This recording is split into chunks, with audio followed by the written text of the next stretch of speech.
Okay, we're live. Welcome to the Lovecraft eZine regular Sunday talk show where we talk with authors and editors and publishers of weird fiction, Lovecraftian fiction, and just talk about Lovecraft stuff, weird fiction and horror and all that stuff. Today, our guest is Nate Pedersen. Am I saying your last name right, Nate? That's right, yeah, okay. Thanks. And Nate is the author of the newly released the STARRY WISDOM LIBRARY. And as usual, yeah, hold that up, Joe. There you go. Put Joe on the screen. Let's see. You got it too. As usual, we have Joe Pulver on the panel, Matthew Carpenter, Pete Rollick just showed up, Rick Lay, and I'm happy to see W.H. Pugmire, who doesn't always get a chance to join us, so I'm glad to see him today. Nate, for those who would go, okay, all right, what the hell is this book? It's not an anthology. It's not a fiction book. What is it? You know, what's the STARRY WISDOM Library? Can you kind of talk about The Hunter in the Dark, start there, and go from there? Well, what and how you came up with this idea? Sure. Yeah. So, I used to work in rare books. I used to work for antiquarian book dealers, North Carolina and Scotland, and I always loved getting, those book catalogs in the mail. So, in case anyone's unfamiliar with how that works, a lot of antiquarian book dealers put out catalogs of the books they're offering for sale. And auction houses do the same thing, auction houses that sell rare books, and they're really beautiful packages often. They're often really pretty things to look at. And so I always liked that, and then I was thinking, reading Hunter in the Dark, and there's that great setup in that story for this rotting library from the Church of Starry Wisdom that's just sitting there waiting to be discovered, all these fantastic books. And I just had this idea of why not take a look at what would have happened if, at some point in time before that cult had disbanded, they had attempted to put together an auction sale of the various tomes they had, and in some ways that works, I think, because it would have been a plausible way to try to make some money for that cult before they sort of dispersed to parts unknown. So I thought, why not, pretend that there was an auction firm in Arkham and they put together a catalog for the STARRY WISDOM cult, and that catalog could then look and function just like one of those rare book catalogs that dealers and auction houses issue around the world, but it's actually an anthology, and each entry in it is then in turn a story about one of these fantastic books that are referenced throughout all of Lovecraftian fiction, both stuff that Lovecraft wrote as well as all the authors that have followed in his wake. And so putting that all together created this book, STARRY WISDOM Library, which is set up as a fake auction catalog from 1877. So hopefully that's a little intro. Yeah, that's great. So did you have an idea of what fictional rare books you wanted these authors to write about, or did you say, hey, you invited authors and say, hey, you make it up, you tell me what you want to put in there? So the vast majority of the books that are in this anthology are books that have popped up in one story or another in Lovecraftian fiction, and again, that's both stuff that Lovecraft wrote while he was alive, and then books that other people have used and written about and made up, and then have kind of entered into the mythos themselves. So the bulk of the books are ones that avid Lovecraftian readers would be familiar with, and then there's a couple of surprises in there, and then I think there's also a couple of new takes on older books, if that makes sense, kind of new ways of looking at some of these standard tomes from our mythos here. I'm sorry, I should have said, for the benefit of the live audience, where Nate has agreed to give away a copy of the STARRY WISDOM Library, and also Doug Wen, the author of, it was published on Friday, Red Equinox, brand new Lovecraftian novel, which I really enjoyed. We're going to give away a print copy of that and several Kindle copies to live viewers. So just, if you want a free book, just keep watching, and I'll tell you how to do that in a little while. Whether you own the books or not, definitely check out Red Equinox. But let's get back to STARRY WISDOM Library. I know Rick and you guys have a bunch of questions, so I'm going to let you guys take over for a bit here. So all right. Go ahead. I've got one. Now, with all my mythos knowledge, there were two books here that I have. I'm a little clueless as to where they came from. Okay.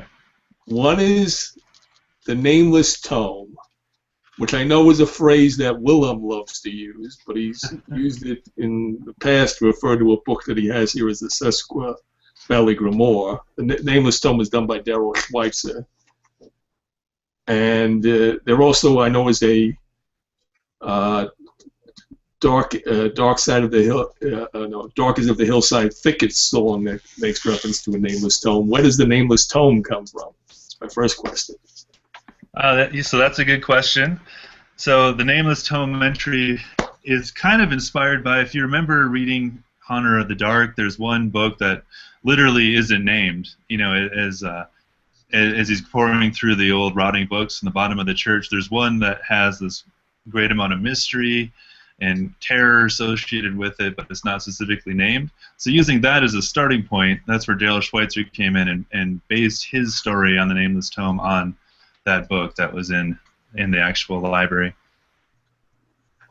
And the other one that there's at the last entry is this letter from Lewis Carroll to Alice Liddell, which makes reference to some book called The Orange Jester. It's done by Scott Bretz. Am I saying his name right? That's right, yep. Sounds like something, or Scott Brent's. Sounds like something from a short story he wrote, or somebody wrote a short story on. Yeah, so you know, it was kind of interesting because as this project unfolded, I recruited a lot of the authors. A lot of the people I recruited were with Joe Pulver's help, so I'd like to give a shout out to him as well briefly. But I also kind of sat back and saw who approached me, and a few interesting people showed up at the door. And one of those people was Scott Brents, and he had this idea. He was really into Lewis Carroll, wanted to kind of tie Lewis Carroll's writings into Lovecraftian fiction and so on, and I thought he had a kind of cool way to do that, so we worked on that together a little bit, and then he came up with an actual letter that, in theory, had something to do with Starry Wisdom Cult and had something to do with Charles Dodgson, and so that is a new appearance in the mythos of that piece of fiction. That's totally original. That is totally original, yes. I think, unless there's some obscure story I'm not familiar with, right? Where there's a reference to the Orange Jester. You know how sometimes it's weird with Lovecraftian fiction, or with weird fiction in general. You know, there's those little seeds planted in various books or various stories, and sometimes not even being aware of them, they still pop up in other elements. So you know, but as far as I know, yes, original. Nate, before I forget to ask, for those who want to order Starry Wisdom Library, it's published by PS Publishing. They're in England, if I remember that correctly. That's right. Yeah. I've been asked several times with Last Revelation of Blackie, and I think a couple of other books, if they do ship to the United States. My understanding is they do, so you can just order it straight from their website, which I've linked to. That's yes, correct, right? Exactly. Yep. So at this point in time, the only way to order the book is direct through PS Publishing's website, and so it looks like we've got that link up as well. But right, they do ship worldwide, and in fact, they've shipped worldwide already contributor copies to our authors from all over the world. So you know, wherever you're located, you can get a copy via them. Is there a limited number? I know sometimes there is with PS Publishing. There is. I mean, other than I'm sure there's a certain print run, but it's not but sometimes there's only like 100 or 200 things like that. So right. No, they didn't do exactly. They didn't do a limited run in the sense of making it into a big collector's item by doing 150 copies or something. So it's a standard print run. I'm just not sure in the quantity. All right. Great. Okay. I'll get back to. I know you guys have a lot of questions, so go ahead, Matthew. The related question is. I mean, I love this, but the price is 20 Great British Pounds, and then there's a rather significant shipping fee, which I don't think that should stop anybody because this book is so unique and so great. But are you planning to release a trade paperback at some point or an electronic edition? Yeah, that's a good question too. So I actually don't know what PS's plans are for the future for other ways that this book will be released. I hope they do an ebook version because that's so easy for a lot of people, and of course it's a lot cheaper.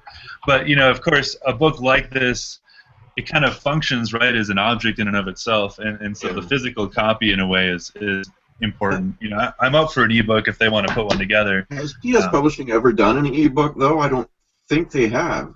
I think they did with Josh's anthologies. The what were those called again? The Blackwing. Blackwing, that's it. Yes, thank you. I believe those came out on Kindle and so on as well. If anyone else can maybe verify that. But. Okay, well that's good to know. So, all right, what other questions you guys have? Willem, please pipe up too. It's good to have you here. Hi. No questions. I'm just delighted to be in the book. I wasn't certain that I was when I was first invited. And I believe when I was first invited, you wanted me to do something on Kuttner's Book of Eon. Was that what it was? I think the first tome I asked you about was on the Sending Out of the Soul, which is a pretty obscure one. I thought you could do some cool stuff with that. But I was in one of my I can't write phases, so I said I can't do it. And then you asked me again later on, and I decided to try and write an original about the Sesqua Valley Grimoire. And I had to tweak the Sesqua Valley history a bit to do that. But I really enjoyed it, and I am delighted to be in the book. It's a wonderful book. Well, thanks. It was really good to have you on board. You know, I love the author's biographies. I'm surprised to see Willem here because, according to his biography, he disappeared in 1876. Yeah, that was great. Pete, among his many accomplishments, has been revealed to be the treasurer of the Baltimore Gun Club. Very accomplished guy, yeah. Joe Pulver is the poetry chairman of Miskatonic University. Yeah. I'm glad you brought that up. I want to read a couple of these just real quick. Well, the thing that killed me with the biographies is as soon as I got a physical copy of the book and I started reading them, it's like, oh damn! If I knew we were gonna like kill ourselves and stuff like that, I would have done something infinitely different, you know. The biographies were fun to put together. You know, we modeled those actually on a classic edition of the Encyclopedia Britannica. So the 11th edition, which is sort of the famous edition of the Britannica, had all these sort of learned personages and men of science and men of letters, and not very many women, unfortunately, but people from all over the world that were contributing to it. And they had these great little succinct bios, just like we mocked up for Starry Wisdom Library. So that was the basis for those. And yeah, they were fun to do. I hope they were fun for the authors to put together too.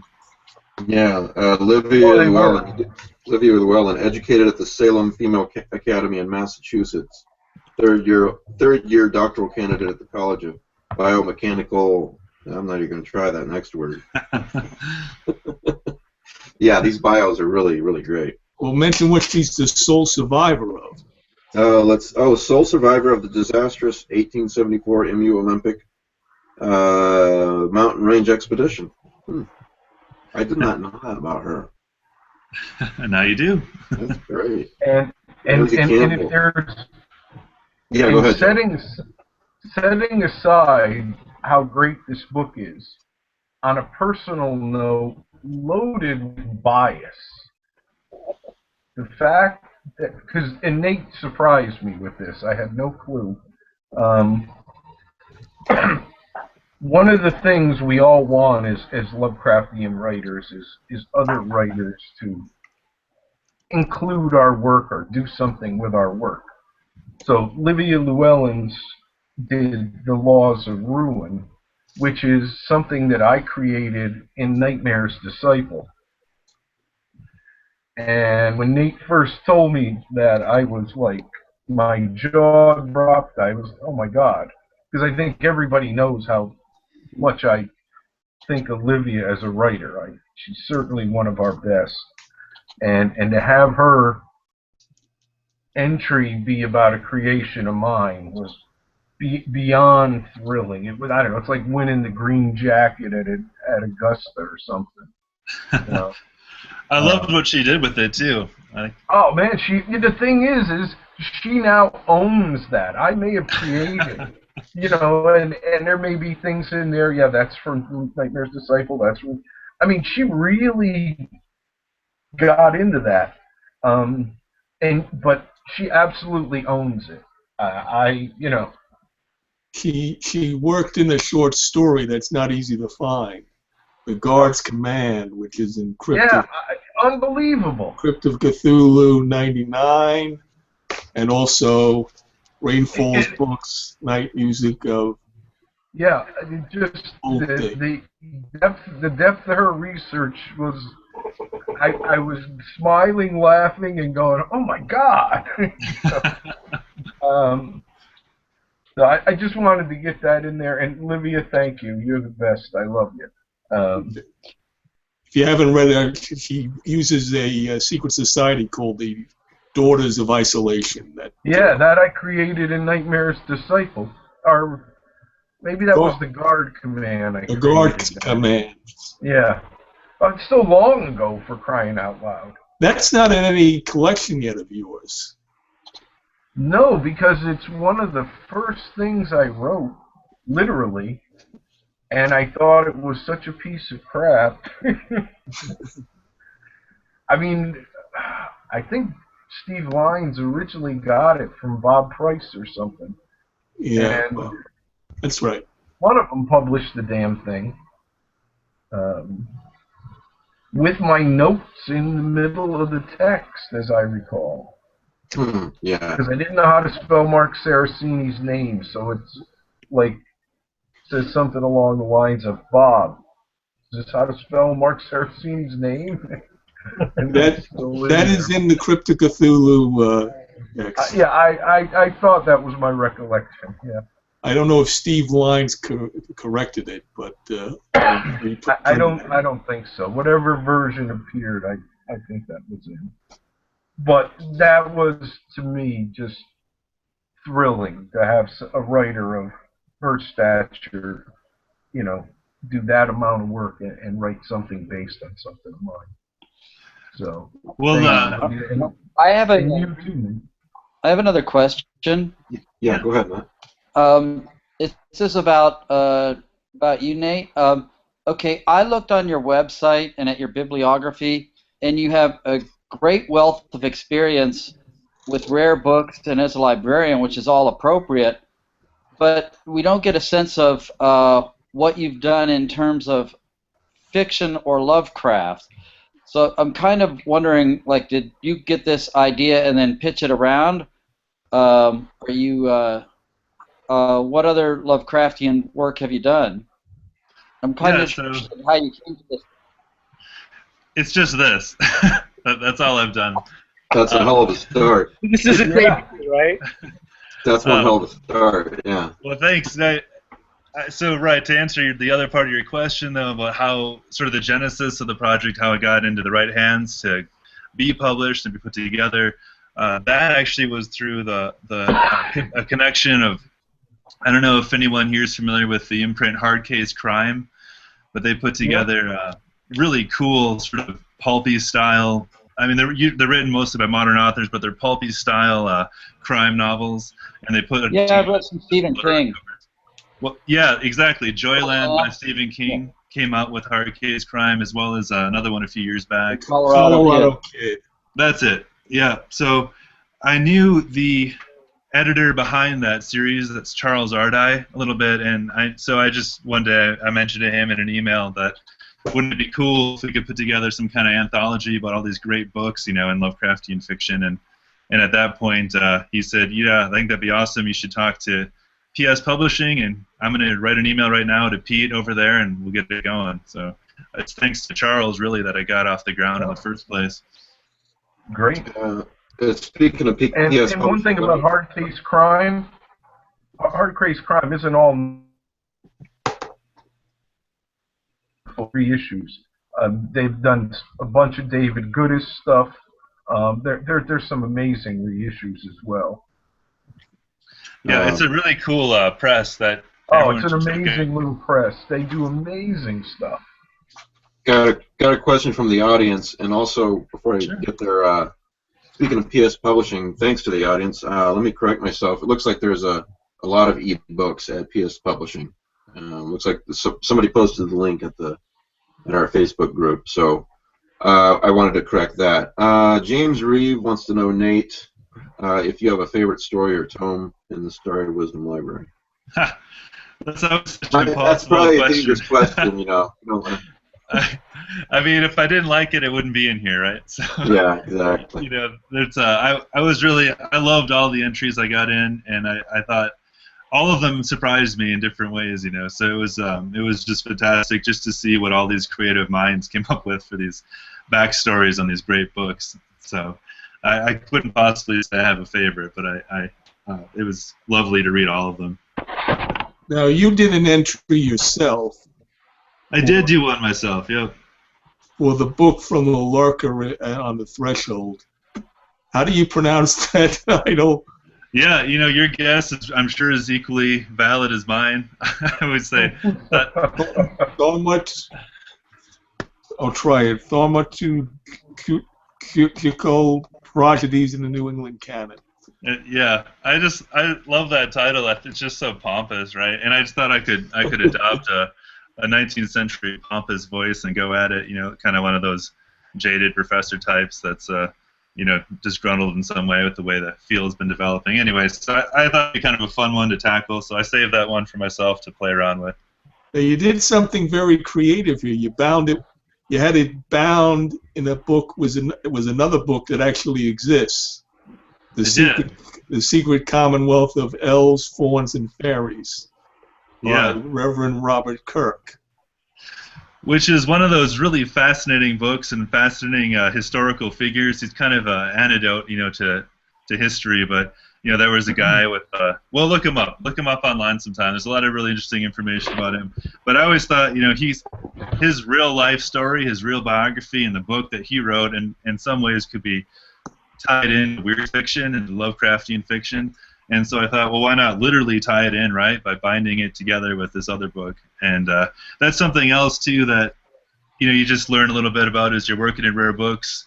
In the old days, a lot of times, you know, people would have a couple of manuscripts they wanted to bind together, so you'd gather those two books up and you'd go approach a binder, and then, you know, you'd end up with two books as one. So that's relatively common, you know, in old gentlemen's libraries, and I thought it'd be kind of cool to throw that into the anthology, too. Now, I bought that. I found that book on Amazon, and I bought a Kindle of it. Did that influence Arthur Machen and other horror writers who used little people and fairies? Yeah, I mean, I don't know specifically if it did, but I'd be surprised if it didn't. You know, I'd say it's really, you know, the kind of the classic work on treating fairies as real entities, you know, and he died or disappeared under very mysterious circumstances himself, you know. So there's all these great little mysteries tied into that fellow's life. And, you know, on top of that, he was literally, you know, the seventh son of a seventh son, you know, back when people had enough children for that to be a possibility, you know. But it's a pretty cool story, yeah, and I think it did have an influence on some of the horror writers in the early part of the 20th centuries that were exploring that. Now, there are some other real books in this auction. For example, you have a book whose title translates as Mirror of the World. De Metz is the author. And you can actually buy that from Amazon. It was published originally by a house named Caxton, so that's why it says Caxton in this edition, if you can see it. Caxton being the first printer in England, so a very old book, and yeah, we brought a few kind of real tomes or real books from history into this to lend it a little bit of legitimacy, and just to kind of tie Lovecraftian fiction into broader history. And you know, there's a lot of cool, weird books that actually exist, that actually are out there, right? So I thought it would only be appropriate that the Starry Wisdom Library have some of those in their collection as well. Got a modern book in there too, The Revelations of Blackie. Yeah, it was a cool excuse to bring on Ramsey Campbell and see what he what he could do with that. So I thought he yeah, that was a really cool entry. I liked how it was these excerpts from the Revelations. It's pretty cool to read. Well, Now, go ahead, Mike.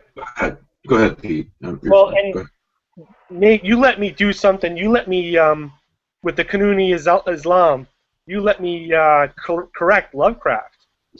Yeah, I loved your entry, and that was a cool way too to bring in a little bit of an Arabian influence, right? Because one of the troubles with a book like this, or when you're even looking at occult books in general, is you get such a Western lens on it. You think of it in such a Western history context. So it was really cool to bring Pete on board and bring in a little bit of, and there's a few other authors too that brought in other parts of the world. But go ahead, Pete. Well, yeah. Well, now we all have fatwas on our heads, but besides that. We had them before, brother. Yeah. But there's in the case of Charles Dexter Ward, there's a guy visiting Kerwin and he picks up a book and he sees it's the Kanuni Islam. And he says, "Oh, I've heard this. This is the Necronomicon." The problem is that the Kanuni Islam, while it was an old book by Lovecraft standards, it probably wasn't printed when Kerwin was alive. I think there's a 200-year gap. So you have to figure out, it can't be the book that they're talking about. It's got to be something else. So I had to create this whole new background for this book and make an explanation for why Kerwin would have it and what it really is, and tie it in somehow into an Arabic feel to give it real meaning. Well, Go ahead. Nate, let me tell you, as an editor, what you ask from Pete Rawlik is not always what you will get, but it will be much better than you thought it would be. It'll be much better than you asked for, because he'll find something to throw in there that's just utterly unique. So, as I learned again yesterday, there's about a half dozen really great jokes in my story. That only book collectors will get, and maybe readers of modern fiction. You were one of two writers to work in Dracula. Well, there you historical go. Dracula. The other one is indirectly Richard Gavin in his biography makes himself a graduate of the Scholomance, which is the school in Transylvania of black magic where Dracula learned all his secrets from. I even have a secret reference to Jean-Marc Lavoisier's Katrina Protocols is in there. Yeah, I caught that. Throughout all the entries, though, there's little factoids that were woven in and reshaped that are just astounding. And I don't think unless you get all the writers to sit down and write a little piece, oh, I did this here and I took this from there, that anybody could ever get them all. I mean, the book is just filled with them. When I submitted my final piece, I had a whole separate file called Notes for Nate. I don't know if you ever even looked at it, but well, there's a lot of. Yeah, you had to explain some of your jokes so they don't. But then the thing that really impressed me was that for every piece that I think the authors wrote, somebody else did a little introduction that really played well off of what was written for them. And I don't know who did that.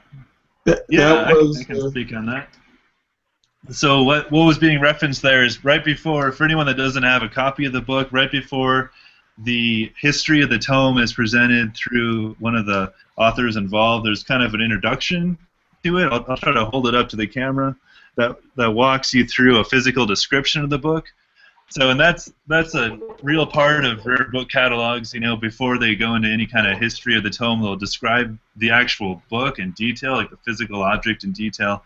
And so I got Jonathan Cairns on board, and he is a rare book. He works for a rare book dealer over in London, and he does their catalogs. And he volunteered his time to come on board and take what all of these horror authors had put together and come up with these awesome sort of physical objects, and then ground that in the rare book language, to give it some legitimacy. So his role. That was utterly amazing. I thought reading some of those, they were just. He's great, and he was able to capture that spirit and that voice of the 19th century bookman really well, I thought. So he'd sneak in his little opinions that were, subtly being expressed by the auctioneers, by Pet and Serenade, and I thought that was great. So I loved what he did, and it was a key part of making it successful, I think. I've got a couple more questions from the audience for you, Nate. Sure. First question's from Adam Seaman.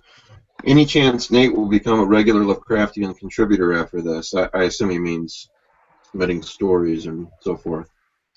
Well, Joe was kind enough to invite me to write a piece for an anthology he's putting together, so, Yeah, agree. Nate will have the opening chapter of The Leaves of a Necronomicon. I thought because of how the book needed to open with the creation of this particular historic book, that with Nate's background, he would be really cool to, write the opening and discuss the creation of this book. And I think he really hit it out of the park. I got to the end, and I wanted to kiss him. It's like, how the hell did you do that? I didn't see it coming. He did exactly what I wanted, and then he went and turned it on its head right at the end, and I was just giddy. So I can't wait for this, which, The Leaves of a Necronomicon is coming from Chaosium this summer before the Necronomicon, and what's the premise? People to read it. Pardon me? What's the premise of that book? The premise of the book is in approximately 1895, a rich and powerful book collector has assembled all the pieces of John Dee's Necronomicon, which a copy doesn't exist, but there are pieces everywhere. And this guy's gathered all the pieces together, and through other historical documentations, found out what goes where, why, and when, and he hires a bookmaker to make him a copy of this Necronomicon. And of course, Nate's the guy who makes the book in Chapter 1. And then for about 120 years, we follow this Necronomicon from owner to owner to owner. And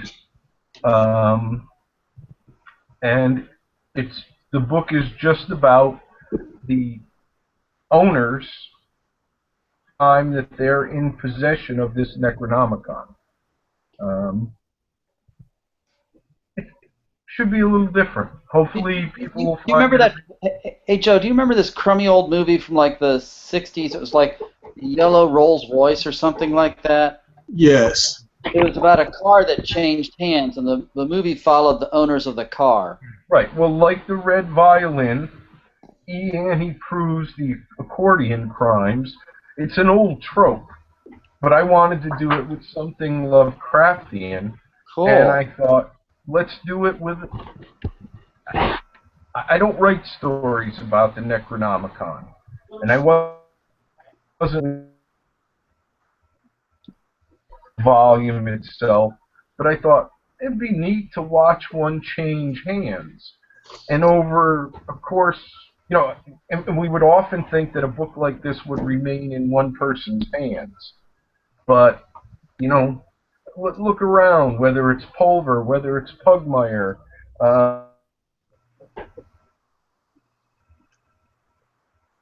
we can croak tomorrow. And what would happen to the stuff we own? Or you move and boxes get lost, or things get stolen. There's just so many ways for a book to change hands. And so basically, it's different voices, it's different period of time. It is historical and linear. You know, some of the owners are men, some of the owners are women, and that's all I'm going to say till the book. Well, till we get publishers hype down the road.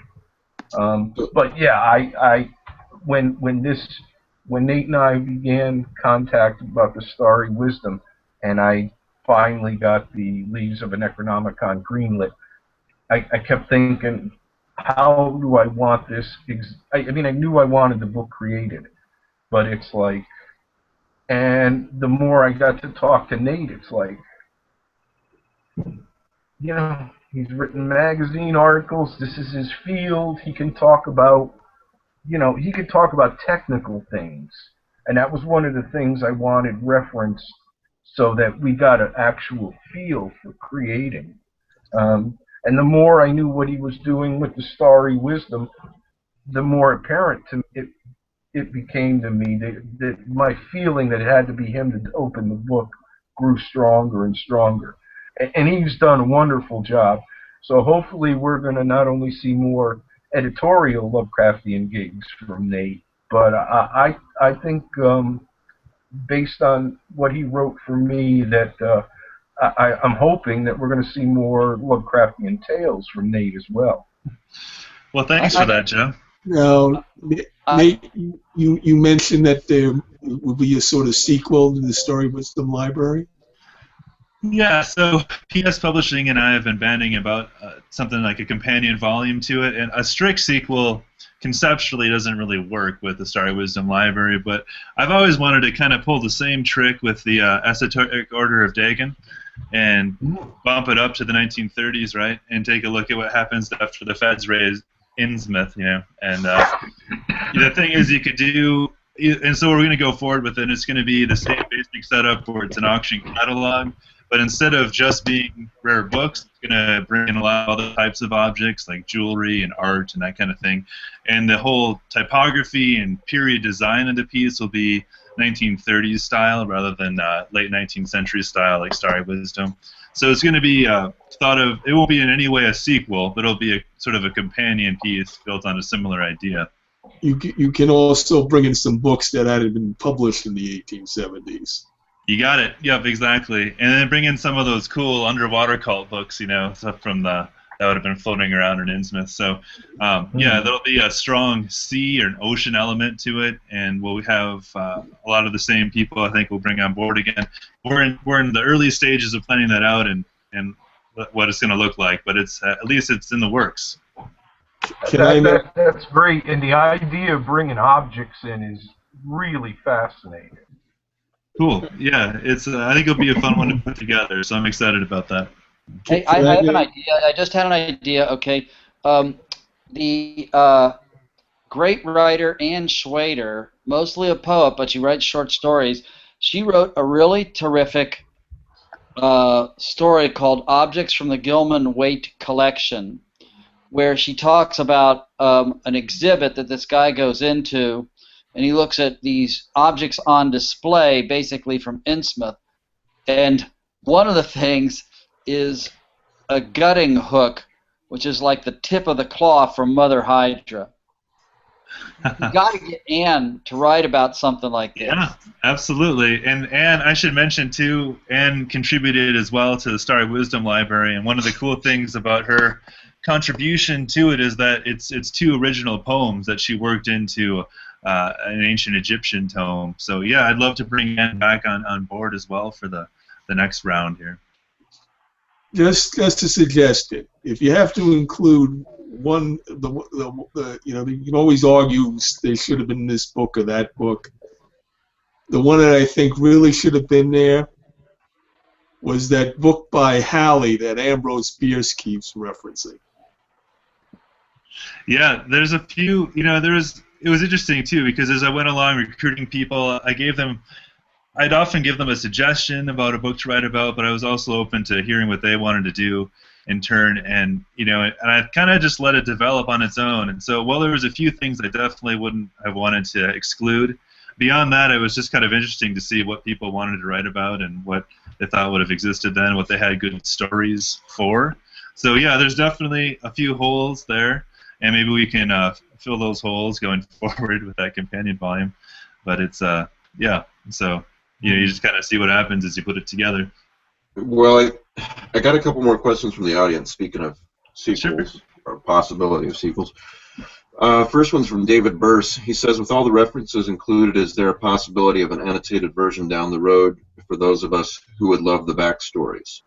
Yeah, that'd be really cool. It'd be good to get someone on board that could do that, like ST, and track all those references. I think the other thing that's going to be interesting is to see where there's a lot of seeds that are planted in this anthology, and I'm curious to see where that grows in the future. And I've heard already from so Keith Taylor is working on a novel right now. Keith Taylor, who contributed to Starry Wisdom, and the character in his Lovecraftian novel stumbles across an actual copy in 1877 of this catalog, which I thought was awesome, right? That's really cool. Yeah, the ways you can sort of build on that. So, but yeah, to get back to that question, I think you're right. It would be interesting to get an annotated version with someone that's deeply entrenched with Lovecraftian lore and could track. Because I'm sure I've missed, a bunch of references. Can I make an offer here? Yeah. I'd be willing to do it. There you go. All right. So we got my choice, Rick. Because just to show you that I know some stuff. Yeah. Richard Gavin brought in Rosemary's Baby. Yeah. I don't know if everybody caught that. Thanks for the offer. That'd be great. It'd be cool to see all the different things that I missed, even while I was editing it. So. Well, and you mentioned different takes, like John Langan had always made reference to De Vermis Mysterious under a French title, which is Mystères de Rare, which most of us thought was just the French translation of Ludwig Prin's book, but he does something very creative. Seems there was an earlier book that Ludwig Prin plagiarized. Right. His French version. Yeah, his was a really interesting entry. In fact, it's unusual in the anthology in that he's writing the setup for his contribution is that there's two different copies of that book up for auction, and they're being considered as one lot, meaning you'd bid on them together. So he's writing about both books, which is kind of a cool setup, and then his goes on a little bit longer than the other entries as a result. Nate, so Henry, 1 second, Pete, and then let me just get this other audience question in. Henry Lopez says, auctions featuring mythos, antiques, and artifacts is a common trope used in many Call of Cthulhu scenarios. Any chance of a follow-up using the premise of a rare collections auction for a follow-up book? Okay. Yeah. So, I guess I sort of misunderstood the question. Any chance of a follow-up for what was it? He says premise of rare collections auction. Premise of rare collections auction? Yeah. Isn't that kind of what yeah. It'd be sort of like what we're doing with the one I was referencing already, right? So with the Esoteric Order of Dagon. I mean, yeah, I think if that's the question, then yeah, we're working on something similar. Unless I have a question. I'm curious about how long this took. Like, you had this kind of cool idea, and how long did it take to go from Genesis to you holding the book in your hand? What was the length of time? What was your time horizon? Way longer than I remotely anticipated when I first signed on to do it. It took a long time. Quite a while, I know.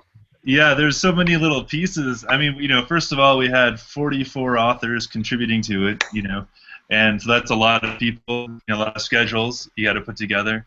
But in terms of the actual time frame, is about, let's see, a little over 2 years from Genesis to publication, which honestly, like, for major house publishing anyway, like, that's fairly standard anyway. You can sell a book in 1 year and it would actually come out 2 years later.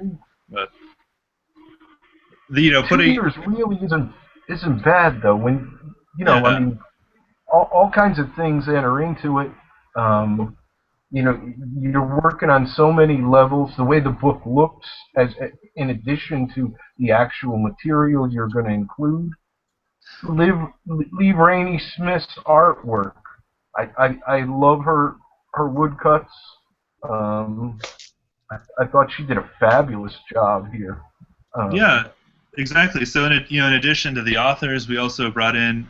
And we also brought in Liv Rainey Smith, as Joe just said, to do. There's 6 original woodcuts So we wanted to make sure that worked with her schedule. And then, of course, we brought along Jonathan Kearns to do that rare book cataloging part that we talked about earlier. And that takes a long time to do, so we had to wait for every time an author would submit an entry, then I'd edit that entry and then send it on to Jonathan, and then I'd have to wait for him to turn it back to me with, that intro part. And then kind of the last piece that took some time too, and that was extremely well worth it, and we haven't mentioned yet, is that Andrew Lehman from the H.P. Lovecraft Historical Society did the design of the book. So he did all of the page layout to make it look period appropriate, to make it look like it's from 1877, and that really is the final touch on making this a beautiful object. And Andrew's work here was stunning. And people, the folks on the Lovecraft board are recommending stuff. One of the things that, while I was reading my physical copy, when the contributor's copy, is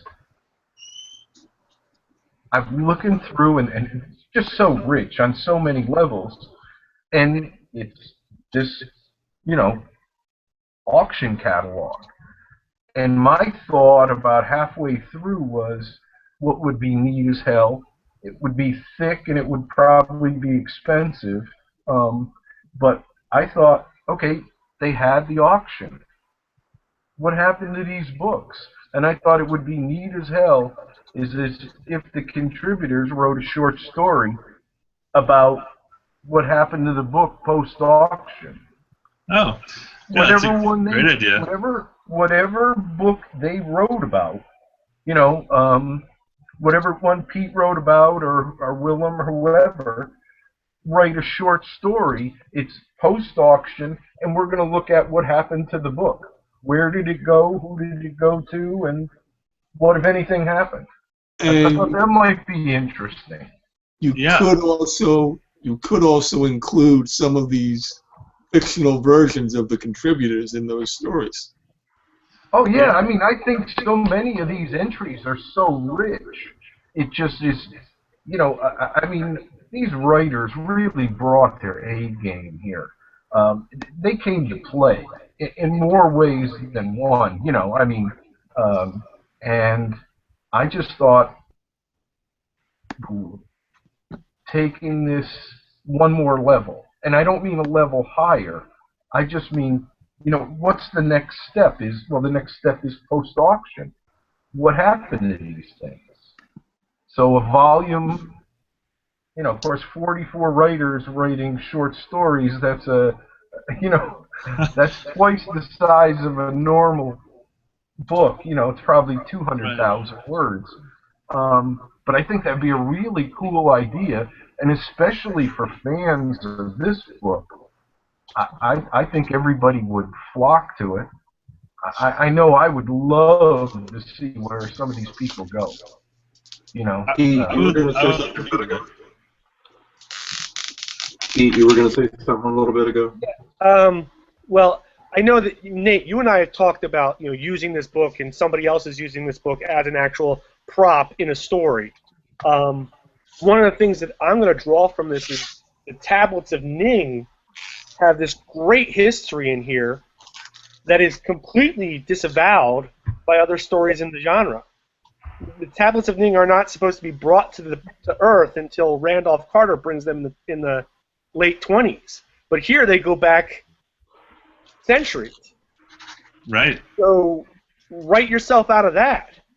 And the thing is, if an author is going to, I always thought, now, like you mentioned, using this as a reference, like there's some kind of books that I think are just great references for authors, like the Cthulhu Mythos Encyclopedia, the 3rd edition by Harms, and Weird Words by Daniel Clore.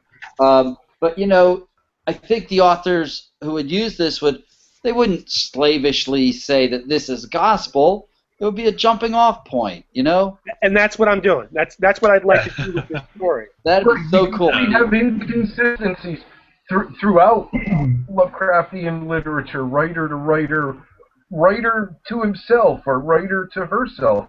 We have inconsistencies.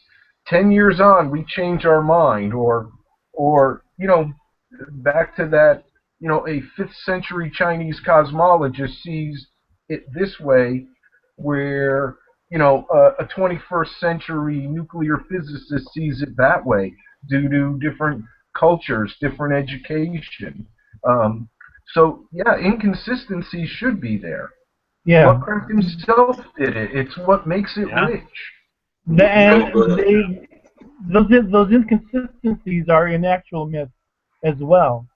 There, you know, it should be a scene of chaos and fluctuation. It shouldn't be some solid, you know, concrete history. Oh no, it should. No, I'm just saying. But I agree. Modification is fine. Absolutely. Well, the other thing that we could bring up here is that, you know, this is what, 1877, right? The experts are only experts in their own mind. Right. Yeah. Exactly. They could be hugely wrong about any number of things, right? Well, wait a minute. Nate said we're experts, so I'm taking that as God. That's actually, you've come up with a new slogan for this show: experts in our own minds. But no, you know, I've gotten a lot of. I used to deal in rare books, not as rare as what Nate talked about, but you know, you pick up a catalog and you read it, and it's like, oh yeah, you got all this information, and then you go and check an actual valid source, and you find out that it's just complete bullshit. Right. Some guy is just putting himself up there as an expert with no backing whatsoever to make his catalog look better. Yeah. In medicine, that happens all the time, like Dr. Oz. Yeah. Oh, God. Yeah. Guy's a joke, and everyone quotes him. Some of these are significantly different takes on what was hinted at by the original creator of the book.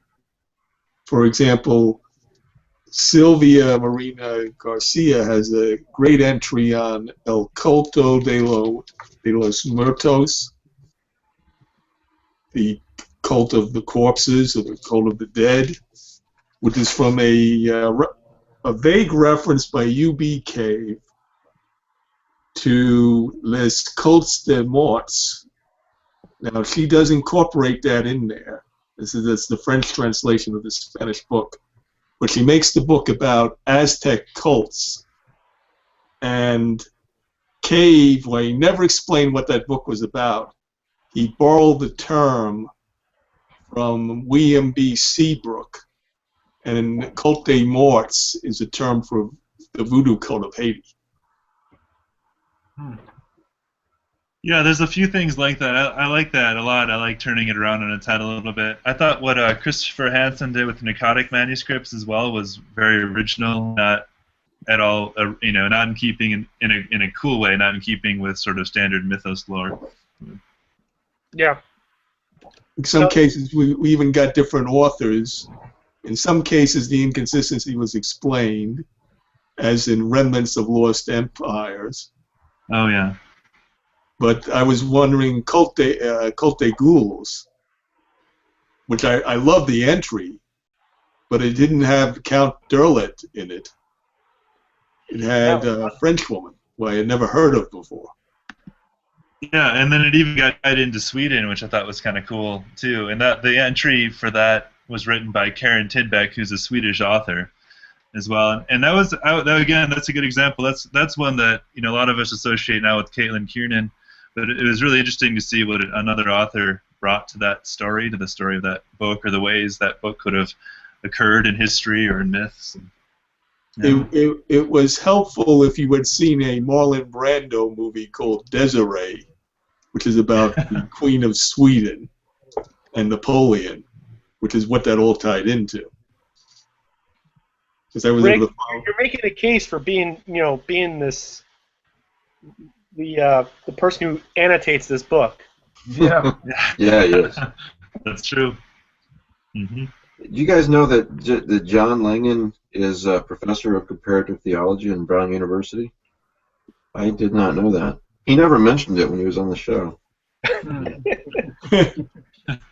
Well, so I have a question. I'm still working my way through this book, Nate. And looks like all your authors, except one, appear to be alive after I've not gotten to the Howard Phillips Lovecraft entry. Could you talk about that a little bit?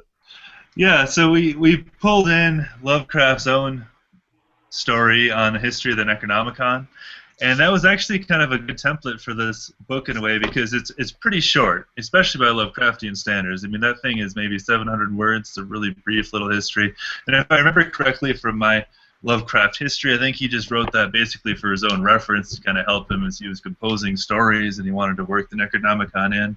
But we thought this, since Lovecraft himself loved these old books and loved playing around with these ideas in his own fiction, it wouldn't have felt complete, without trying to slip in his essay. And then we wanted to, it's kind of a balance, right? Because the Necronomicon is such a hugely important book, and then you can't really have a 700-word entry on the Necronomicon and then like a 5,000-word entry on an obscure book that no one's heard of. So thus that 700 words for the Necronomicon that Lovecraft put together sort of worked as a limiting factor in a good way, I think, for the other authors. We didn't go all that much further than that in our other entries, and I think that was kind of a cool little template to use for it. Yeah, but you're right. Error too for those of us writing it. I think that's the hardest thing I ever had to write. Really? Huh.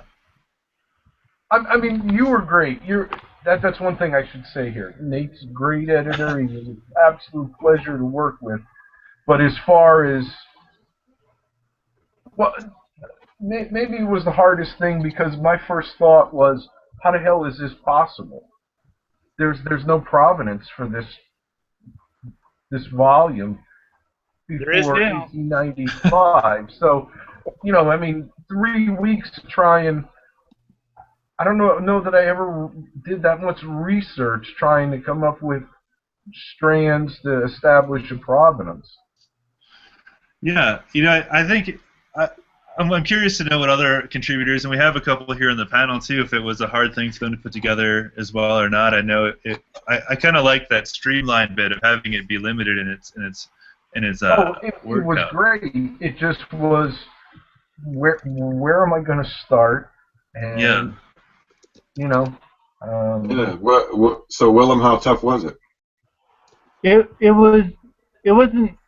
I wouldn't say the word tough, but it was challenging because it was different from anything I had ever written. But one aspect that I loved was I loved creating a footnote, because that let me be very imaginative in what I was doing. So it was challenging, but it was also very satisfying when the piece was completed. That I was able to do it. Can I say I was certain that I could. I love the fact that it was a book by Simon Gregory Williams. Yeah. Had you only referred to that as a nameless book previously? Oh, it never existed because the history of Sesqua Valley begins in 1877. That's when Simon Gregory Williams comes out of the Shadowland into mundane reality. And so I had to tweak the history of Sesqua Valley a bit and of Simon to make it all fit together. And that was part of the challenge, but it was also part of the joy of doing it, of figuring out how to do it and then writing it. It was I loved it. What about you, Pete? Was it just as challenging as Jim was saying? But it was still scary trying to, Oh yeah, it's different. It's a very unique book, very unique idea. Yeah. So to answer your question, Mike, what I found challenging was because I did it in steps. Figuring out who wrote the book. Okay, that was hard. But then once you figure out, when you look at the history of real history, you can say, okay, this is a good guy to write this book. And you write that little section. Then you're like, okay, and then you're reading. I read this entire book on it's like a 300-page volume on Islamic history. to do 700 words. Wow. Essentially. But you really have to delve into the history to figure out there's this purge, and then there's this rebellion, and then there's this war, and there's the Ottomans and the Turks, and this conflict, and in Turkey with the Order of the Dragon. But it all comes out in the end, and it works. But each step is like, oh yeah, I can grab that. All right, now I just wrote myself into a corner. How do I get out of this? And when all the copies disappear from all the houses of wisdom because they're sacked by the Mongols, how do you make another copy come back into existence? Thankfully, Michael Crichton solved that problem for me. So, but yeah, it was a challenge just to get some history right. Yeah. Mm-hmm. I should mention too. I was just going to follow up on what Willem had to say about footnotes. We got to use footnotes a lot in this anthology, and we use that as a way to cheat on our otherwise relatively restrictive word count. And again, footnotes are a common element of 19th century nonfiction books anyway. And so it was really fun for me as an editor, and I think it was fun for the contributors as well to come up with these little, because you're kind of coming up with these separate storylines that take place in the footnotes, which adds this whole other level on top of the original entry. So I thought that was cool too. Yeah. I concur.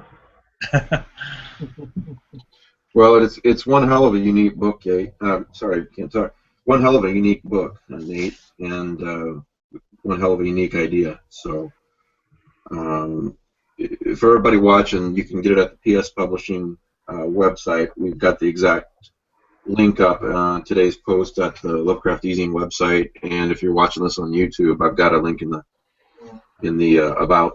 Below the video as well. So, guys, got any other questions for Nate? Well, I Yeah, have I a got a question. Yeah, go ahead. Oh, Nate, you're going to be at the Necronomicon this summer, yes? I don't have plans to at the moment. I might be able to make it out. We'll see. Okay. I was hoping, yes, you'd be there, and I was going to say, do you know if PS Publishing is going to be represented there, and are they bringing copies of the book to the convention? That's a great question. I'll check in on that. I don't know offhand what their plans are for it, or my own for that matter, but it would be fun to go out there for it. Cool. And if nothing else convinces you to buy, if nothing we've said convinces you to buy this book, here's what you could do. I'm looking at this list of authors. This will be the book to get signed at any Lovecraftian convention. There's 44 signatures, well, 43, that you can get to make this book fabulous. And I would love to see a picture of that. If anyone ever manages to get all 43 signatures on it, send me a picture, please. Lay on, McDuff. Well, Carpenter, he'll be at the Necronomicon, and let's see. There's a whole bunch of... Oh, wrong one. I need the dust jacket. And I'm wrong. You could do 47, because you get Lehman, Livery, Smith, Cairns, and Pedersen to sign it. There you go. Did you include ST in there? Yeah. Okay. Yeah, you're getting close to 50 signatures there. And you got one more too. There's a professor over in England, Owen Davies, that contributed the preface as well. There we go. So that's You're more for killing him. me. England. And don't forget, Pete, H.P. Lovecraft is a contributor. You're going to have to get his as well. I've already got his signature. We could have Lehman Kessler forge it. Yeah, there you go. Of the people of the contributors listed on the dust cover, on the back of the dust cover, 17 of them are guests at the Necronomicon. Oh, cool. Awesome. So, yeah, it'd be great if you can make it, Nate. Yeah, awesome. That would be a lot of fun. It was good to meet you in person at the film festival. So, Yes, that's an easy one for me to get up to. I live in Oregon as well, so. yeah, I think you and I were on a panel together for. and if you did come, this would be a great book to have a panel about. Not only its existence and its creation, but just about Lovecraftian tomes in general. You know, the other thing is, like, just think, like, just talking here, you've got your follow-up volume planned, and Joe suggested this anthology based on this, and then Rick could do annotations, and it's like, think of all the spin-off possibilities. You got to get Nikki Crowther or someone to come to sell them on this. Yeah. Yeah. Well, there's one other thing we're working on too. This is with Chaosium, but we're looking at doing an anthology called Sisterhood. That's going to be a horror stories all set in female religious communities by female horror authors. And a lot of the people that have signed on for that were contributors to Starry Wisdom and are going to be playing around with some of the religious groups, including the Daughters of Isolation from Livia Llewellyn that Joe Pulver mentioned earlier. Will be explored in depth in that anthology once that gets off the ground. That's going to be with Nick, though, over at Wow, Chaos. that is a really unique premise. Yeah. Wow. Yeah, it'll be fun to put together. It should be a cool setup. Yeah. I've got a question. Nate's come out of the box as a home run hitter, apparently. Oh, yeah. Thanks. Rick, yeah? I got a question just for Joe. Did the name you have as the author of The King in Yellow, P. Chastain, did that name come from anywhere? Yeah, a lot of research. You know, again, it's like, where does the original King in Yellow come from and whatnot? And I had a couple ideas, and I just started digging through, you know, French history and French literature, and one thing led to another, and I saw a picture, and I thought something, which led me over to here, which led me over to there, and all of a sudden I saw a name, and then when I found out what the name meant, it's like, yeah, okay. In that context, this definitely, you know, this book is a snake. It's venomous. You know, you read the book, you go mad. You're poisoned. So, you know, basically, that's where the name came from. It's you told me you just Googled random names and came up with it that way. No, yeah, I wish it was that easy. I mean, that. Uh-oh. There he is. This book actually exists. So, but we don't know anything about it before then. But so we have to be accurate. It's got to make some kind of. It's got to have some logic to it. I didn't want to just create something. I wanted, if you go digging, you know. Nate, I assume you're a big fan of Hunter of the Dark. Is that your favorite Lovecraft story, or one of your favorites? I take it. Yeah, that certainly is one of my favorites. That and well, you know, conveniently for that follow-up we were talking about, The Shadow over Innsmouth, I love a lot, of course, as well. Yeah. But yeah, Hunter in the Dark is a great one. One of my favorites for sure. Yeah, mine as well. Yeah, it's great. We have any more questions for Nate, guys? No, just congratulations. Well deserved. Well, thanks everyone. I appreciate that, and thanks Mike as well for having me on today. It's been fun chatting with everybody, and thanks for all your kind words. Thanks for being here, Nate. And yeah, I think this belongs on every Lovecraftian shelf. So anyway, great job. I know you've been working on this a hell of a long time, and you did a wonderful job with it. That's an understatement. So I got it right next to Joan Stanley's Ex Libris Miskatana side. Yeah. Well, cool. Well, thanks again, guys. I appreciate it. Thanks, Nate. All you got to do is X out at the top if you're taking off here. All about the giveaway, Mike. Giveaway one more time. Yeah, we're not. We can still chat for a little bit if you guys want to. Oh, Nate, I will. Told you this before, but I'll do a random contest, and I will pick someone using random.org, and I'll send you their name and address, and you can mail it directly to them if that's all right. Perfect. Happy to do it. Thanks to all the listeners out there too. So.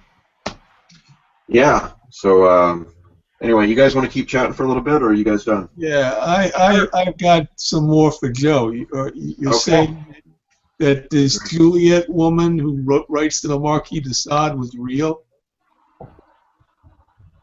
No, she wasn't. But there was two other people who were. Okay. And of course, my obsession with Robert Bloch and A Toy for Juliet. You know. Okay. Yeah, I forgot that. So she had to become a Juliet. You know. Just me kind of playing my own little parlor trick in my head. You had a composite character. I mean, A Toy for Juliet is one of my favorite stories of all time, and so she had to be a Juliet. I just found a couple other people who were close enough, and a snippet of a letter here and a mention there, and so, okay, let's do this.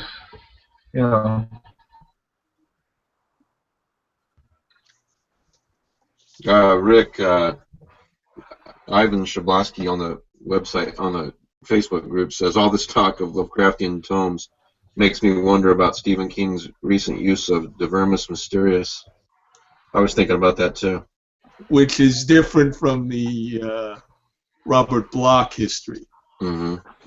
So, I mean, if we talk about conflicting versions of books, there are a few out. Even if you go back to Madness on the Orient Express show, but even if you go back to the Elkdown Shards that Richard Seawright created, we have one history that he wrote, and Lovecraft wrote a different history. Yeah. Back in the Go ahead. I'm sorry. No, I had something unrelated. I kind of thought this just struck me. I mean, we kind of touched on it before.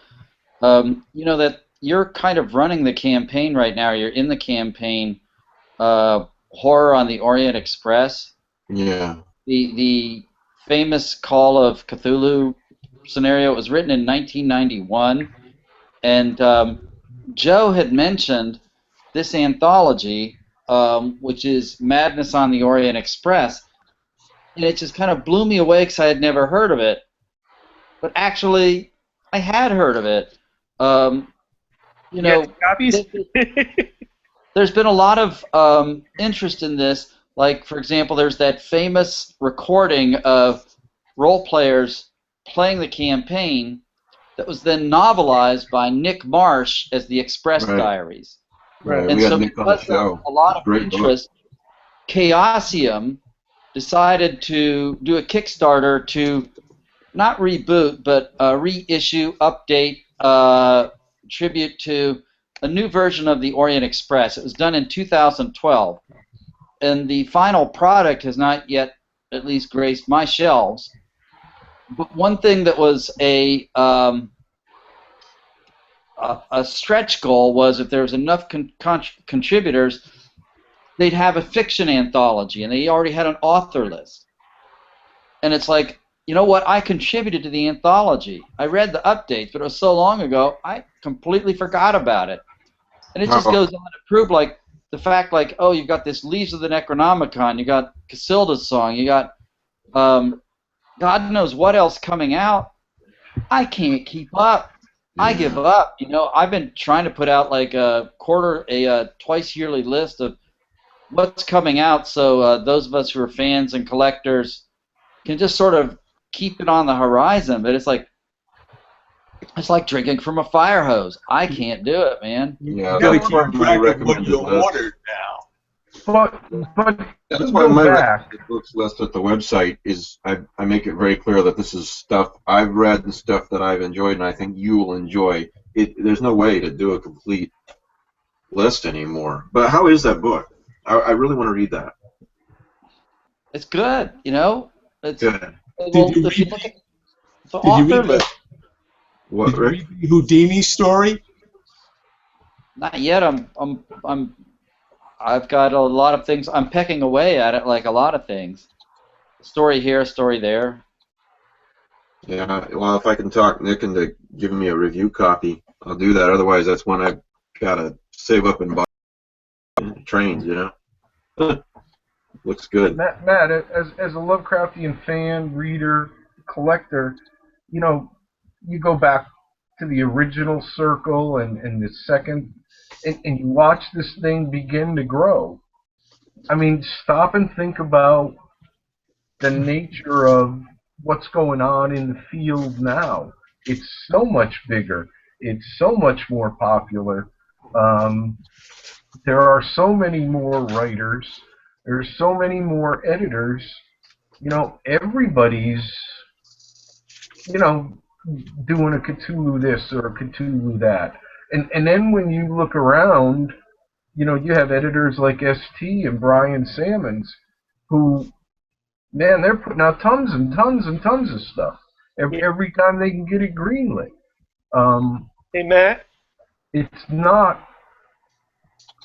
Go ahead, Pete. This is my Christmas reading list. This is what came for Christmas. Holy crap. Jeez. Okay? What's on the top of the pile there? I'm halfway through this. It's the Book of Poison by Hogland and Kivinen. 3 volumes of Cumbrian Cthulhu. Yeah, I got them on my list. What is that? I think Cumbrian Cthulhu. I think they're Welsh. Oh, okay. Yeah, well, yeah. Oh, yeah, I've got that one. And another one in the works, by the way. Great. The Weird Shadow over Murakami, which is by Edward Glasby. Black Wings 3. The Country of the Worm by Gary Myers. Oh, I don't have that yet. I've got that. That's an excellent book. Frank Shelby, First Seas and Other Tales. Madness on the Orient Express. Cthulhu Passant, edited by Travis Heerman. A collection of Rand Cartwright's early works, early drafts, called When the Stars Are Right. Don Tyson's new collection of 2 short chapbooks, The Lovecraft Coven from Hippocampus. That could be a lot of fun. Lee Clark Zump's Blood Sampler. Black Chaos, edited by Bill Oliver. Corpse Blossoms by RJ7. Nick Mamatas.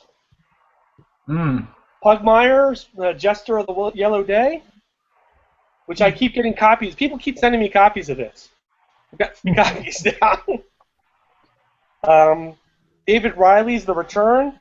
Simon Stranzis, Burnt Black Suns, John Langan. Brilliant book. Ray Magic. Which Langan book do you have? Why Curtain Under a Sky. Oh, I thought we all had read that earlier. You guys read it. Okay. Tales from Failed Anatomies from Delta Green.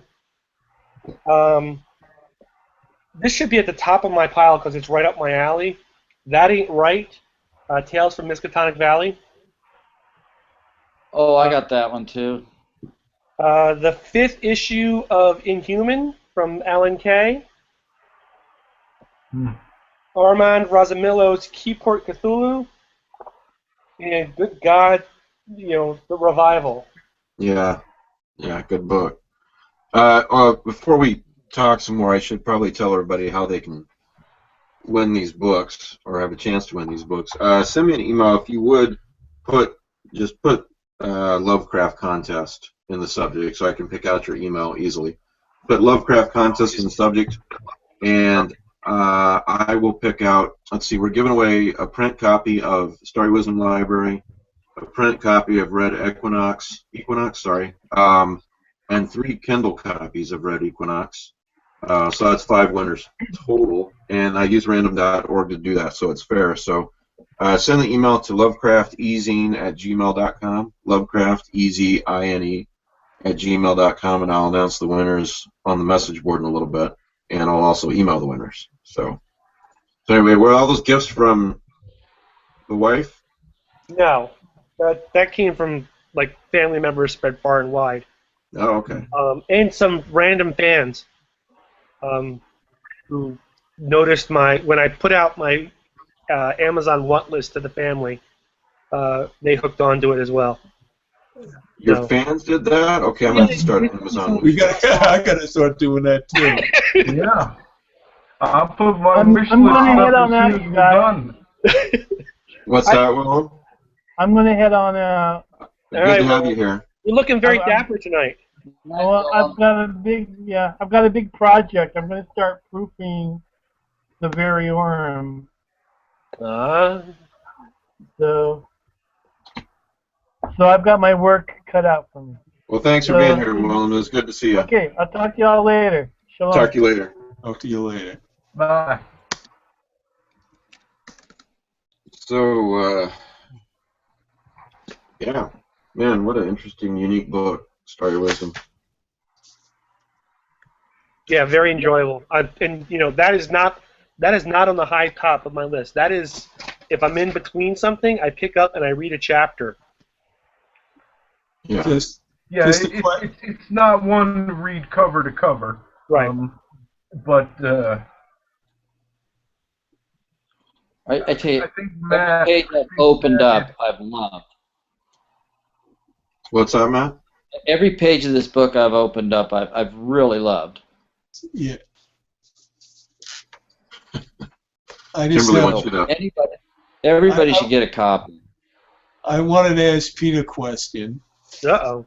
You mentioned Katrina Protocol. I don't think I caught that. What was the reference there that you put? The book is actually stamped with somebody's ownership stamp from it's I. Van Helsing, Oh, okay. which is Isaac. Yeah, which is Katrina Protocol was about the Van Helsing family in the modern day. Right. They were in New Orleans during Hurricane Katrina. So Kimberly says you can free up some space on your bookshelf, Pete. And send her no. some books. No, can't. Not after this weekend. I had a really good weekend. I found a first edition of Breakfast for Champions and a signed copy of Hocus Pocus. You know, one of the problems, we have so much Lovecraftia to read. You don't get, you know, I finally, I have to fight to read the other things to keep. Yeah. Holy Yep. crap, I just got a lot of emails. Oh, I want to say, okay, first of all, I truly appreciate everybody who watches live, and it seems like every week we get more people watching live.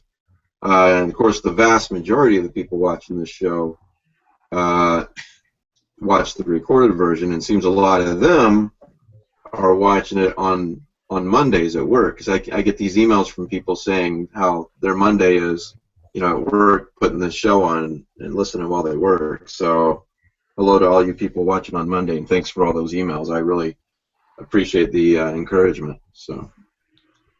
Yeah, Mike, you're basically responsible for the GDP dropping every Monday. I know. People watching it at work. Yeah, but then everybody goes out and buys from Amazon that afternoon. True enough. Yeah. Yeah, I'm keeping Amazon in business anyway. They don't need help from me, I guess. But well, if you're doing that, then it's imperative that we all put our wish lists up this evening, so they'll be up tomorrow, huh? I just put it out there because it's Facebook. I find Facebook is the easiest way to communicate with my family, mm-hmm. and you know, people latched onto it. And I really do appreciate it. I'm going to put a lot of comics in my Amazon wish list because they're so. I love reading them, but you know they're so expensive. It's hard to justify. You saw my essay on that, on why I don't buy comic books anymore. Yeah, that rings a bell. Yeah, I remember that now. Yeah. If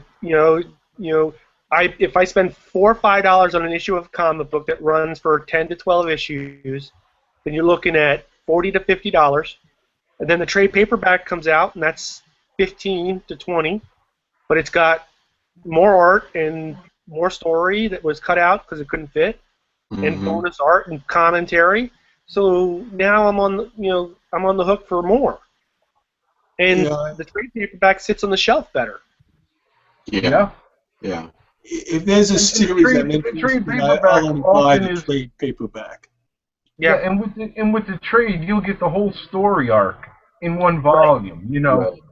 instead of. Yeah, one of my favorites right now is the Batman Superman series, but it's freaking $3.99 an issue. Right. They just can't justify that, man. You know? Yeah. Particularly when you know they're going to do it as a trade paperback. Anything Yeah, that's they put them all into collections a few months later. right. Yeah. So, yeah. But, you know, somebody wants to buy me comic books, that's a different story. And feel free. Oh, people want to buy me books and CDs, man. I'll happily post my wish list.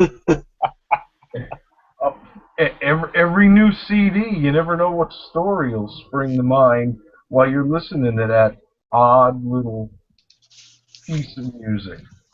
Well, I'll tell you what happened is that, you know, the one person that got me something that I really enjoyed got written into a story.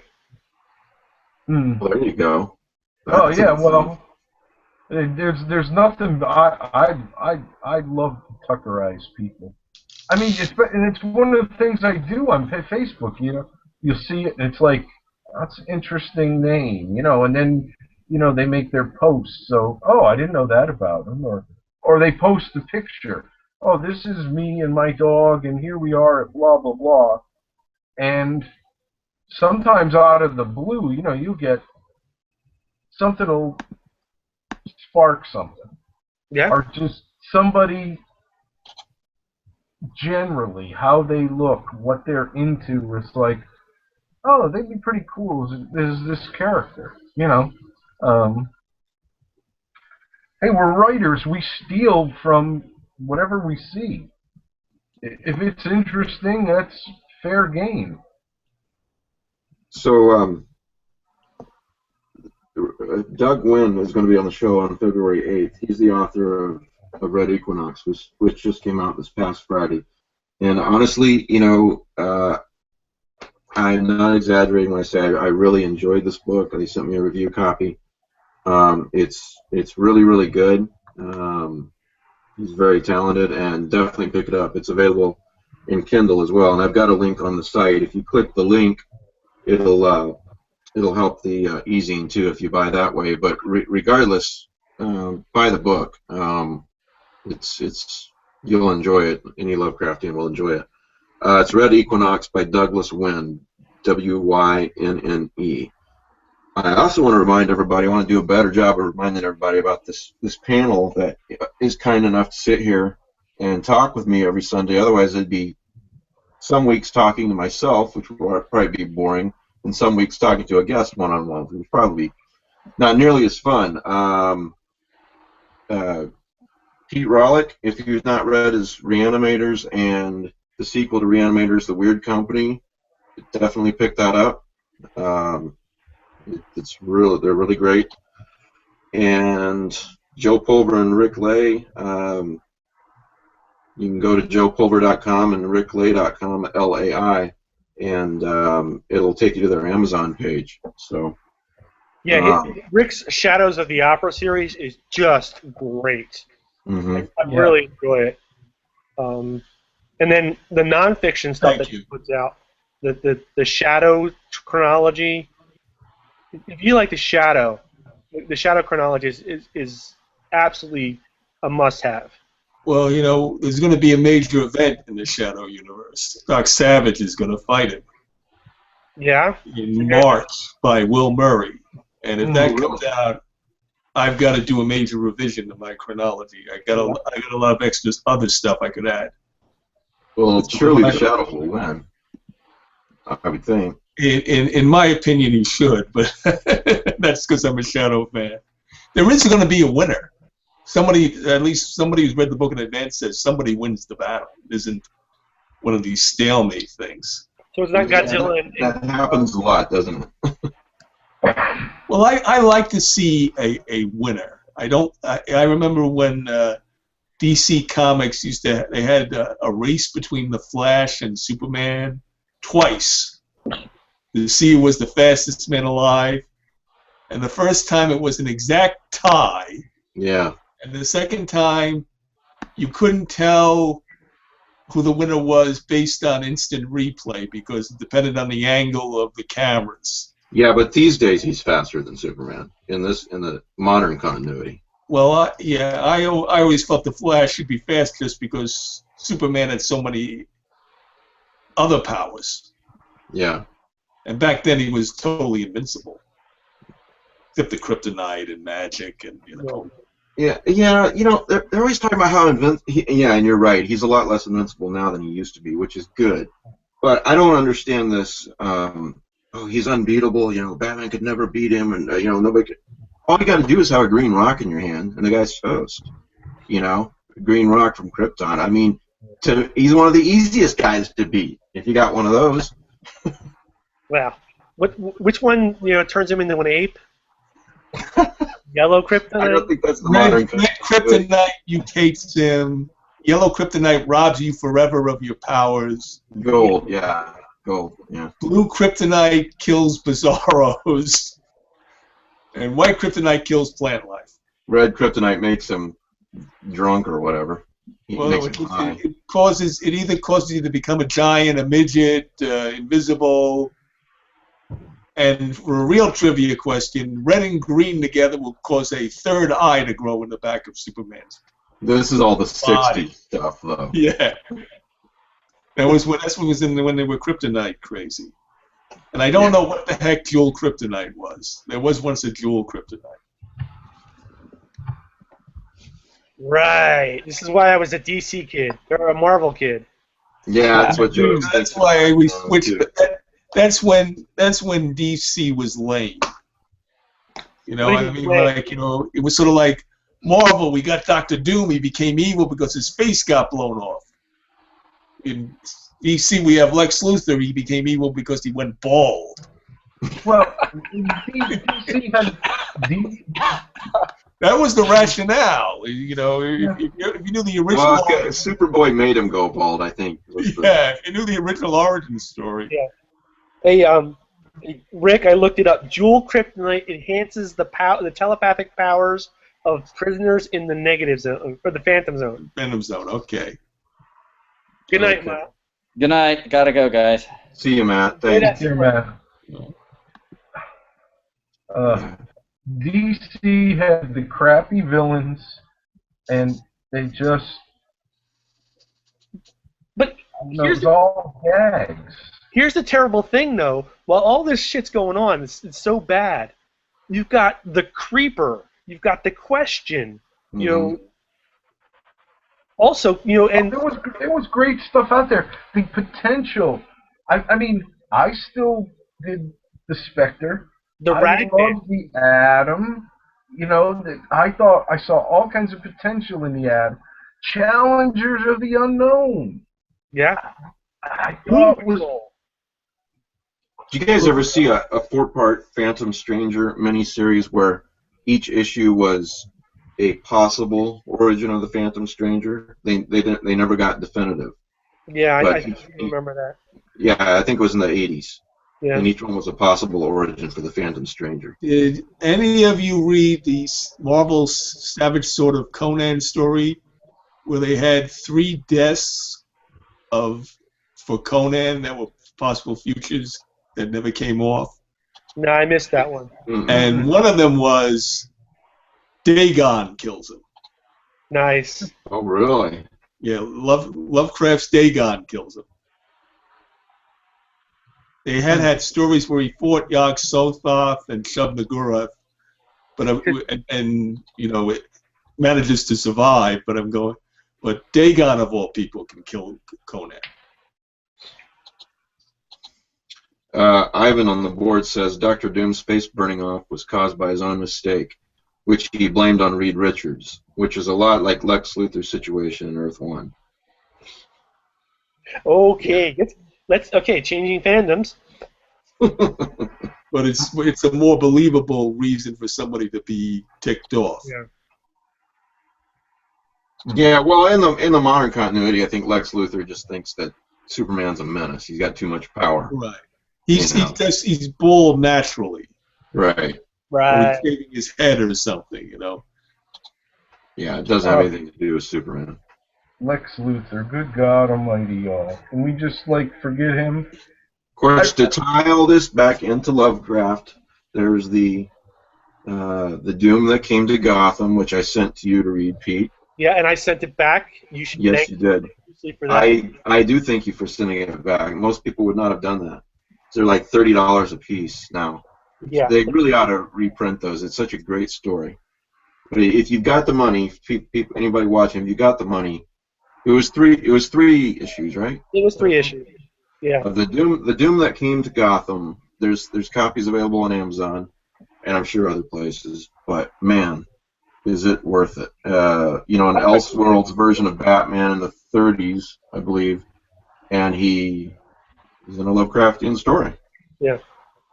Well, you used to have the gods from Conan used to pop up in Battle Marvel Superheroes. They had a whole storyline called Atlantis Attacks, where they essentially turned Set into Yig. Yep. And I bought that series. And Shuma Gorath used to show up. The beasts from the Kai were X-Men villains. Right. Shuma Gorath is only a name from Robert E. Howard's Curse of the Golden Skull. Yeah, there's nothing else. And he became a combination of Cthulhu and Yog-Sothoth in Marvel Comics. Yeah. And they may even still own the rights to that because it's, you know... Okay, I can't see why you just reminded me, otherwise I'll probably give away a plot twist, or a part of the plot, but I'm reading a review copy of Willem Meekel's new Lovecraftian novel, The Dunfield Terror. Yeah. And man, am I enjoying it. I think I've said several times on this show, I love stories that incorporate weather, and this one happens during a snowstorm. I don't want to say too much about it, but it doesn't come out till April. But when it comes out, pick it up because it's really good. Again, that's William Meikle, M-E-I-K-L-E. Yeah. It's The Dunfield Terror. He does excellent Karnaki pastiches. Yep. Mm-hmm. Yeah, he does. Yep. I just had a weather story come out. Oh, what is it? It's a White Fire. It's in ST's At the Mountains of Madness anthology, The Madness of Cthulhu.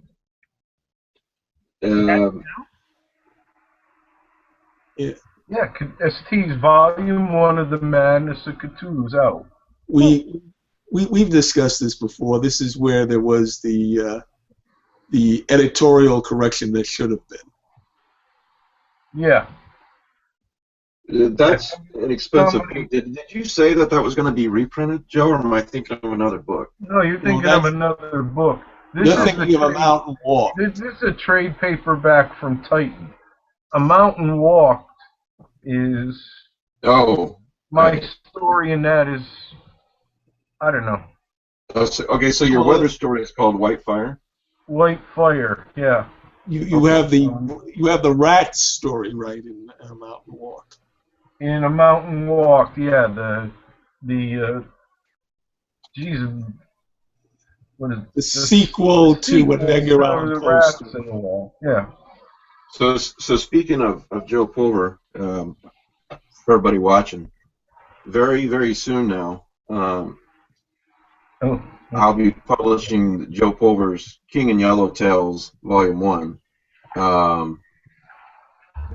So I don't know. If you're a King in Yellow fan and Joe Pulver fan, you're going to want to pick this up. We're doing it in Kindle and print, and I hope to do both of them together. It just depends on how soon we get the print. Do you get that jackass to give you get you an introduction? So what's that? You get that jackass to give you an introduction? Yeah, we hired some hack. Yeah, some guy named Pete, I imagine. Yeah. Somebody. Yeah, I called him the other night and asked him to do it, and he made me wait on it. It was like 2 days before I got the. Oh wow, 2 days. He's getting slow in his old age. You know what? He's doing that bottle back more and more with the elbow, so he's getting a little slower. Oh. one thing. Even if you had all of those stories scattered, it's great to get them all in one book. It is. Yeah, Well, absolutely. I found that a lot. It's like great to have all of Henry Kuttner's Eloch of Atlantis in one. Well, one of the things we did with this book is, I discovered a King in Yellow thing that's like 20 years old I didn't even know about. And we used everything that I can use at the moment. There's things that are tied up because, they just came out 6 months ago and I can't use it. Yeah, right. It might be a couple of years or so until Joe and I can do Volume 2, but in the meantime, we're going to do Volume 1, right, Joe? Every single thing that I can use is in this, and 2 of my King in Yellow triptychs this time we put together, and they're labeled as such, so no one can accidentally read them out of order. I'm forever going to hate myself for separating the 3 King in Yellow things, Carl Lee things, in Blood Will Have Its Season. Because back then I didn't want them together. I didn't want, I wanted the reader to not know what the next thing was going to be. But and I read collections and anthologies in exact order, because an editor or a writer spent a lot of time figuring out the flow of this book. And sometimes I forget that a lot of people jump around. I mean, I may buy a new anthology and it's like, oh my God, new Blair Barron, oh my God, new Kiernan, oh wow. But I don't skip to those. I wait. Sometimes it's painful to have to wait, but I wait. Because I figure when you buy Ellen Datlow's newest anthology, not only is she just a brilliant, impeccable editor, but when she's assembling this table of contents, she'll have spent a lot of time and a lot of editorial creativity deciding how these stories go, what order they go in. Yeah. And especially with a themed anthology or with the writer's work. I mean, here as Lovecraftians, we're always referencing other works and other stories. A lot of times in a collection, if you're reading what this authors will, be self-referential in small ways. So if you're skipping ahead, it might be like seeing episode 8 of season 2, and you haven't finished season 1 yet. So I always read in order, and so with this King in Yellow book, we at least put those together, and they're absolutely designated as, this is the Carl Lee triptych now, instead of just put here and there. Well, there's one anthology that Pete and I regularly contribute to, where you really don't have to read them in order, and that's Tales of the Shadowmen, because they're always in alphabetical order of the writers. Oh, is that how? I've never figured that out. That's why you always end up in the same place, Pete. I'm always in the middle of the book. Yeah. You're always near the tail end. That's an interesting way of doing it. Hey, Rick, you mentioned Henry Kuttner. We've talked about, Willem's book, The Tangled Muse from Centipede Press. Yeah. Unavailable. We talked about it 2 weeks ago when we would rescue that book because it's one of the hard books to find. Matt, I accidentally Googled, Amazon searched Master of the Weird Tale Henry Kuttner, the Centipede Press book. It's $3,000. It's insane. And I'll tell you this, a lot of that Hafner Press. Yeah. It's supposed to do a second volume down the line. But it was I almost didn't buy that because half the presses, but they're taking so darn long, and there was some stories that I'm glad I bought it. I bought it for, you know, a couple of hundred probably. Right. But you know, if you're patient enough, half the press is going to eventually put out all those and more. Right. Right. Well, Well, I mean, Centipede Press though is all their runs are limited. yeah. You know, so Yeah. and their runs aren't the same size. So whereas like a Mountain Walk, there was, I don't know, 500 copies. You know, how many copies were there of the Kuttner? That's an edition that when it came out might only been a couple hundred copies. Right. And, you know, I have had comments from people that say that Centipede Press does not put out books. That it puts out artifacts. Yeah, that's true. Yeah. I mean, the quality of the paper, the quality of the binding, the artwork, you know, cover to cover, these things are just amazing treasures.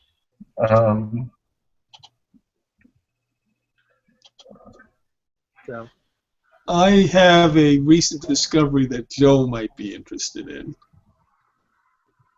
There is I've mentioned before, there is an Ehrlich mythology in Chambers, which sort of runs parallel to the King in Yellow mythology. Mm-hmm. And we know Robert E. Howard uses it. Well, he wasn't the only one. There was a writer named Eugene Thomas who wrote Yellow Peril fiction, wrote 4 books about a Fu Manchu master criminal named Chu Cheng. And it uses a lot of stuff from Slayer of Souls in here. Really? Yin is in there. He's a little like Chambers was Bierce in that you'll see some names, but maybe they mean something different. Right, right. And he's got 2 warring Chinese. This was written in the 30s. Pulp magazine series. There were like 4 books in all. And this writer Eugene Thomas, when he's writing Yellow Peril fiction, he did something fairly decent. If you ever read Yellow Peril fiction, there's always some recurring older hero, who was Nayland Smith in the Fu Manchu books, who battles the Oriental villain. Well, here the recurring hero is an Oriental. Sort of like what Marvel did with Jimmy Woo and the Yellow Claw. And what's interesting is the name of this character is Lai Chung, which means he belongs to the same family as I do. Well, there you go. So you're a Mythos character. Well, I'm a Ehrlich mythos character. Yeah, well, there you go. Not a Cthulhu mythos. We'll take care of that. It's one story. Yeah. Well, thanks, guys. Good to talk with you guys again. Can't remember who's on next week, but I don't have the schedule in front of me. But I'll post the winners in just a couple minutes on the message board, and I'll email them. Thanks to everybody for watching, and as usual, thanks, guys, for being on the panel. So. Oh, thanks. It was fun. Yep. Hey, stick around, guys. All right. I will talk to you guys next week.